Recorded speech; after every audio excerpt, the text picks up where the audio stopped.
Good morning. Welcome to CATEX TV. Today is Monday, June 20th, 2011, the last day of spring. Tomorrow the summer begins.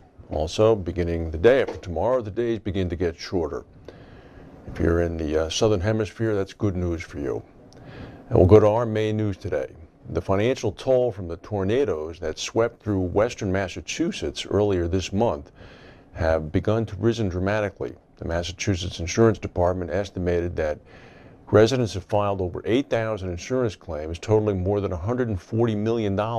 This is from damage caused by the June 1 tornadoes. It makes it the state's costliest natural disaster in recent memory. 4,200 claims were for home insurance, totaling over $120 million. 3,700 claims were car insurance claims, totaling $15 million. And 200 commercial property claims came in for about $5 million. Here's a very interesting story.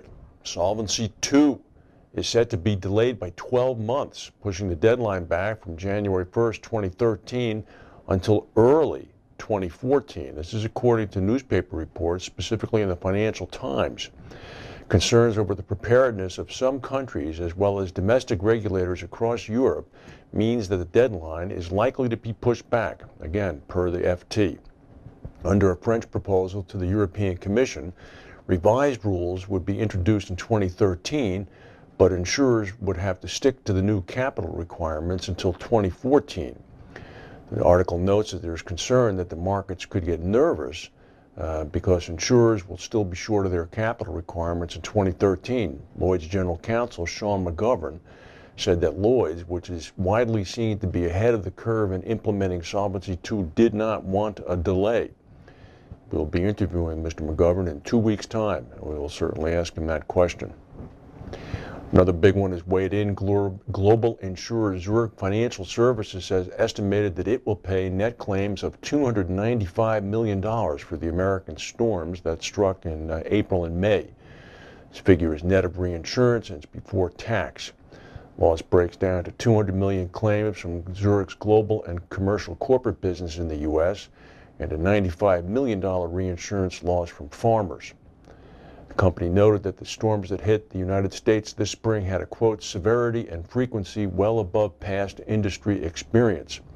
Storm losses for the U.S. in those months have reached the $7 billion mark. The Insurance Insider quoted a story coming supposedly from Property Claims Service in which PCS suggested a total insured loss impact of $10.1 billion for the 5 storm outbreaks in April. These would include loss adjustment expenses. Travelers is heading south. They said this morning they've acquired a 43% stake in Brazilian surety insurer Malocelli Participações. They're going to pay $410 million. Puts travelers squarely into the surety business in Latin America's largest country. Travelers' investment in newly issued shares will significantly increase Malocelli's capital level, positioning it for substantial growth in Brazil. Travelers has made an investment of about $410 million with an option to increase its interest up to 49.9% within 18 months. That's according to a Travelers press announcement. Malocelli is controlled by the local mid-sized bank, Paraná Banco S.A. And Tropical Storm Beatrice, the second named storm of the Pacific hurricane season, is gathering strength off of Mexico's west coast. This was yesterday afternoon. A hurricane warning is now in effect for the Mexican coast all the way up to Manzanillo. A watch is in effect from Manzanillo westward to La Fortuna. The center of Beatrice is expected to approach the coast within the hurricane warning area late today or early tomorrow.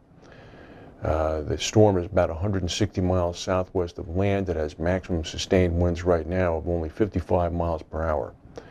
Hurricane Adrian, which was the first storm this year, left no damage. It formed earlier this month.